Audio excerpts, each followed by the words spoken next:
Ayan. Hello guys, welcome to 5th Generation Abishop. Welcome to another vlog. Welcome to another unboxing and testing. Shoutout natin si Boss Customized Hustler ng Bataan. Okay, so meron tayo ditong Glock 17 Gen 3. Dual ammo, tsaka T4A TR68. So dito muna tayo sa Glock 17, no?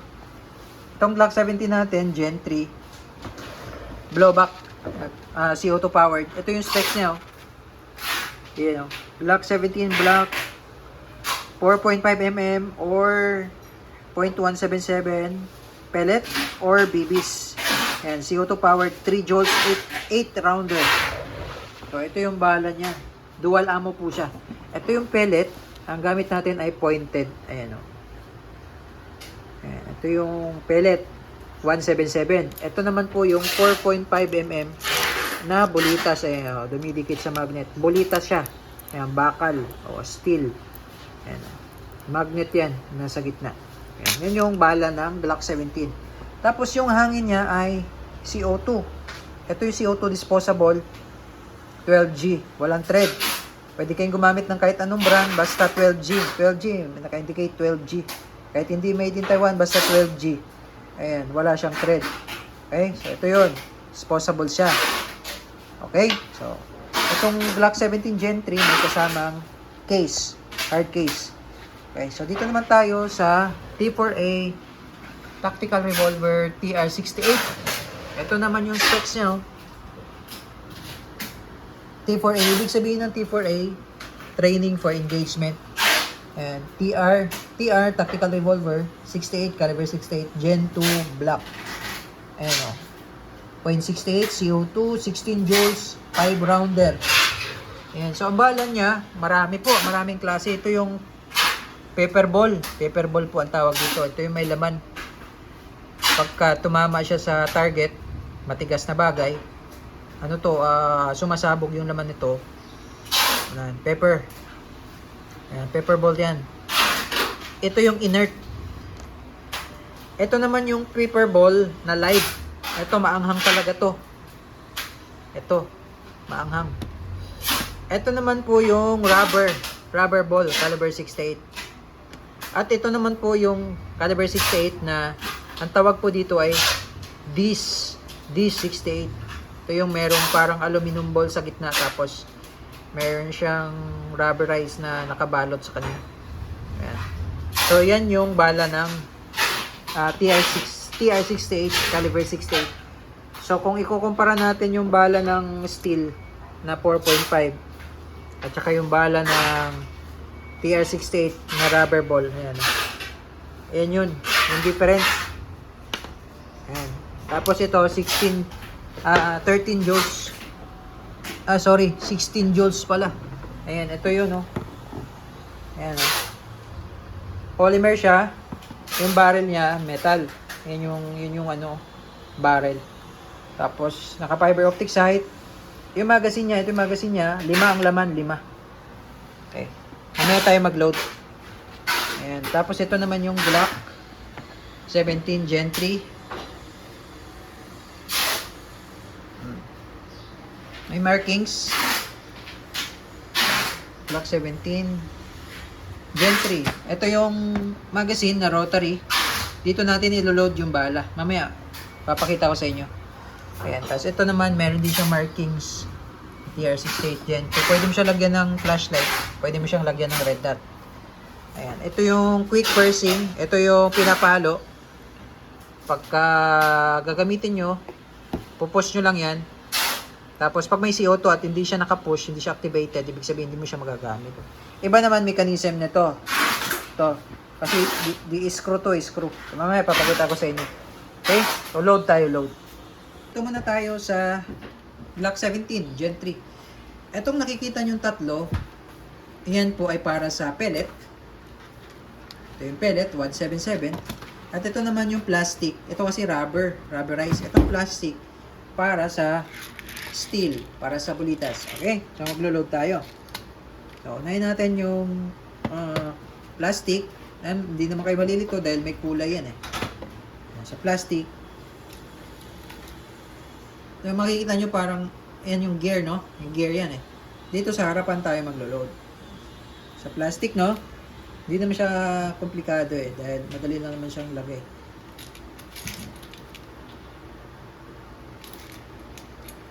Kumbaga, ito yung sa bulitas.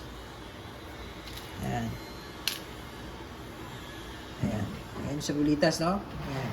Tapos, ito naman, yung rubberize sa pellet. Ayan. Ito yung gear. Kanina, sa gear, dito tayo sa harap. Ngayon, dito naman tayo sa likod. Para sa 177 na pellet. Ayan. Ayan. So, pag ganyan yung pasok. So, 8 yan. 8 ang laman. So, 4 na rotary to, so 32. So, bali 32 rounder. So, ililipat mo lang siya. No? So, pupunuin natin. Make sure lang na walang naka-usli po. No? Ayusin nyo lang yung paglagay. So, dapat walang naka-usli dyan. Ayan yun, 177. Okay. So, yan. Yan lang muna ang lalagyan natin. Then natin lalagyan yung iba. So, ngayon, kung ayan, dito natin lagay yung pellet. Minsan ito nahuhulog talaga yung bibis, kaya ayusin nyo lang paglagay, sir. Kasi nahuhulog yan eh. Ayan. Dapat ano lang. Ayan. Tapos papasok nyo lang siya dyan. Ayan, iikot yan. Iikot. Ngayon, pag naubos yung 8, ililipat nyo lang tong isa dun. Bagay, sasalang nyo siya. Ayan, tapos alisin muna natin dahil pwedeng malaglag to eh. Wait lang. Tapos may free naman siyang silicone, patakan mo lang siya ng silicone oil. Silicone oil. Itong isa. Ayan. Tapos every time na maglalagay kayo ng CO2, patakan nyo lang ng oil. Tapos yan. So ang mechanism niya, pagka once na papasoy yung alin. Alin. Yung alin dyan. So may kasama naman siyang alin nandito sa loob, di ko lang makuha dahil nakapatong itong mga to. So, ito no, may alin siyang kasama. No, so bali ang mechanism nito, ito, di alin siya, no, higpitan mo siya. Hindi katulad nung sa TR68 na quick pursing 'yun. Ayan, no. Ayan, siya. Ayan. So, once na hinigpitan mo na siya, na-purse na 'yan, kumbaga na-punctured na. Ayan. So, lagay lang natin 'to dito muna. Ayan, no. Steel ball. Steel ball muna, tapos ito. So, ayan. O, ganyan yung paglo-load. Tapos, ito blowback po ito, no? Yan, nakakasap po yan, no? Blowback siya, oh. All steel na yung loob niya, no? Wala na siyang nozzle na plastic at tulad sa airsoft.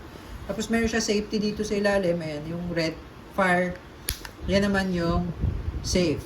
O, ayan. Tapos, malalim po ang trigger niya, no? Ayan, malalim. Hanggang dulo. Yan, dapat may pitik, no? Maririnig mo. Ayan. So, pagka ganyan, hindi pa yan. Hanggang dulo talaga yung trigger niya, no? Tapos, pag ipapasok nyo pa ganyan, huwag nyo siyang pataob kasi pwede malaglag yung rotary. Okay, ready to shoot na tayo. Kakasa na lang natin. Ngayon, dito naman tayo sa caliber 68, TR68. Yan, ito yung magazine niya. Yan, ito yung release. Lock. Yan yung lock. Yan yung magazine niya. 5 ang laman. So, ang gagamitin natin, yung pang-testing lang muna, yung rubber ball. Ito yung 68. Kasi medyo magastos yung medyo mahal yung yung paper ball. Ayan. So, ang load, itong gear sa likod. Ayan, sa likod. Kasi hindi mo siya maipapasok dito dahil maliit yung butas niya. Ayan. Pagka paper ball naman, ayan, ganun din. Dito din, oh. Ayan sa paper ball. Ito yung paper ball. Inert yan. Mas malupit yung isa, yung green. Ayan, limited stock lang tayo dyan. Ayan, tapos papasok mo lang siya dito. Ayan, yung harap. Papasok mo siya dyan. Ayan, tapos lock. Ayan, iikot mo lang siya one time. Tapos, makikita, ganda ng sight niya, naka fiber optic na siya, oh. Oh, front and rear yan. Naka fiber optic sight, tapos pwede mo siyang lagyan ng accessories dyan.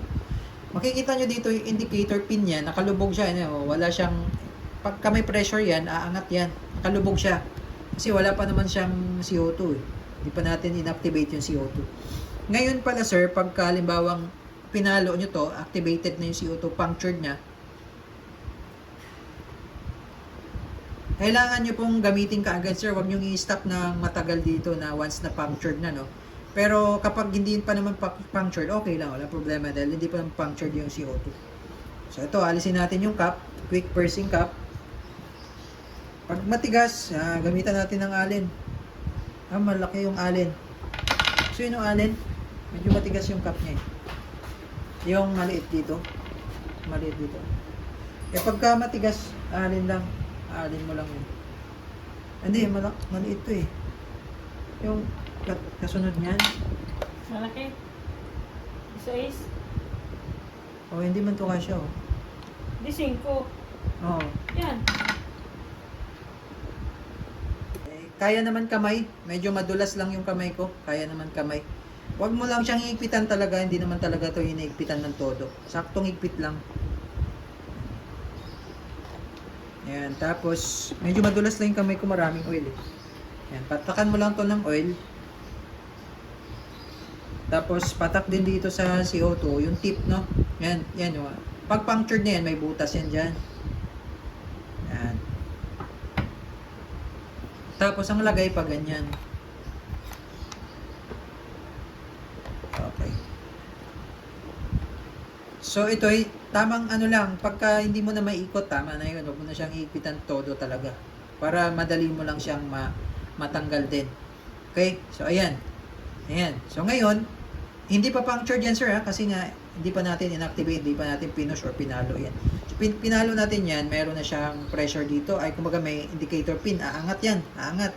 Ibig sabihin may pressure. Tapos, pag may pressure na yun, ay punctured na, kailangan sir, ubusin nyo muna yung CO2. Huwag nyo po siyang i-release, huwag nyo kakalasin to ng marami pang laman, sasabog po yan. Kailangan mahina na at wala na talagang CO2. Iputok nyo lang. Kailangan may bala din para mas safe tayo, no? Tapos pag ubos na CO2, tsaka mo siya i-release. Okay, so ngayon, ano natin? I-push na natin. And makikita nyo, umangat po yung indicator pin, no? So iputok na natin to.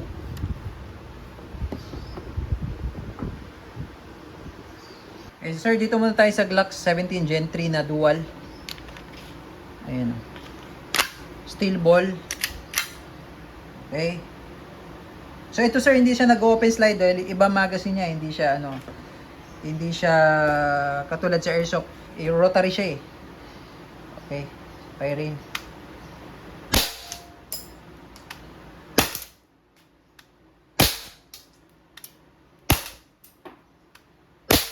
Hindi ko na uubusin sir yung bala. Medyo bumabanda eh. Ayan o. Tapos, ililipat mo lang sir yung yung rotary. Yung isang rotary, yung pellet. Tapos, pwede mo ilagay dito yung yung sa steel. Ayan. Ayan yung pellet. So, malalim to sir ha, yung trigger niya. Ayan. Ganda to pang ibon-ibon sir kasi pellet 177. So, hindi ko na uubusin po. So bali pwede namang i-stack to hangga't pagka hindi mo naubos yung bala, pwede hangga't may CO2 pwede nang dyan lang yan. Okay, so yan yung Glock 17 Gen 3. So doon naman tayo sa TR68. So ito yung TR68, pakita ko lang ulit yung bala. Ayan, rubber 5 yung laman. So ito mas malakas yung tunog nito. Okay, firing. Bulagta na. Sir, kita nyo naman sir, napakalakas talaga. 16 joules. Sir, hindi ko na uubusin. Talagang oh, lakas oh.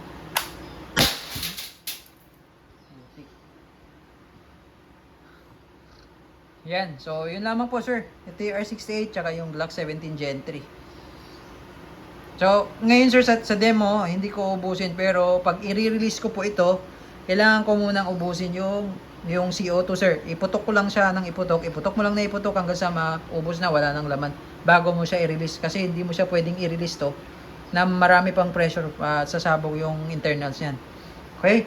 So hindi ko lang muna yung maipakita sa video dahil pag pinaputok ko to, napakalakas yung tunog.